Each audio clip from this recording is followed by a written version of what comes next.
আসসালামু আলাইকুম। আজকে সাখাওয়াত এবং আমার শ্বশুরের পছন্দের একটা খাবারের রেসিপি আপনাদের সাথে শেয়ার করব। এই খাবারটার নাম হচ্ছে খাট্টা। এটা নারায়ণগঞ্জের খুব বিখ্যাত একটা খাবার। আমার শ্বশুর এটা খুবই পছন্দ করে। অল্প তেলের মধ্যে অল্প একটু পেঁয়াজ, হলুদ, মরিচ এবং ধনিয়া গুঁড়া আর সাথে লবণ দিয়ে টমেটোগুলো আমি কষিয়ে নিচ্ছি। এরপর আমি কয়েকটা নলা মাছের মাথা দিয়ে দিচ্ছি। এখানে আপনারা চাইলে যে কোনো মাছের মাথা ব্যবহার করতে পারেন। এই মাছের মাথাগুলো ভালোভাবে কষিয়ে নিতে হবে। এই ধরনের খাবার আমাদের কুমিল্লাতেও রান্না করা হয়, তবে এখানে মাছের মাথা ব্যবহার করা হয় না।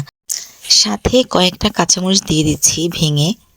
যারা ঝাল পছন্দ করেন তারা বেশি করে ঝাল দিতে পারেন।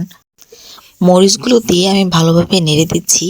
এ পর্যায়ে খুব ভালো করে মাছের মাথাটা কষিয়ে নিতে হবে এবং আস্তে আস্তে মাছের মাথাগুলো ভেঙে দিতে হবে। এরপর পরিমাণ মতো পানি দিয়ে এটা ভালো করে জাল করে নিতে হবে। এই খাবারটা এত বেশি পছন্দের আমার শ্বশুরবাড়ির মানুষের। একবার গল্প শুনেছিলাম যে আমার চাচা শ্বশুর ইন্ডিয়াতে জব করতেন, সেখানে নাকি এই খাট্টা রান্না কেউ পারতো না, আর সেই জন্যে উনি এই চাকরি ছেড়ে দিয়ে বাংলাদেশে চলে এসেছিলেন শুধুমাত্র খাট্টা রান্না খাওয়ার জন্য। এই তো দেখুন, আমি অল্প অল্প করে মাছের মাথাগুলো ভেঙে দিচ্ছি।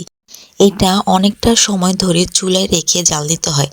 শেষের দিকে রসুন বাটা দিয়ে দিব অল্প করে, এবং রসুন বাটা দেওয়ার পর আরও 10 থেকে 15 মিনিট অল্প আঁচে জাল দিব। রসুন বাটা মিক্সড করে ভালো করে জাল করে নিচ্ছি যাতে কোনো কাঁচা গন্ধ না আসে। তারপর রেডি হয়ে গেল আমাদের মজাদার খাট্টা।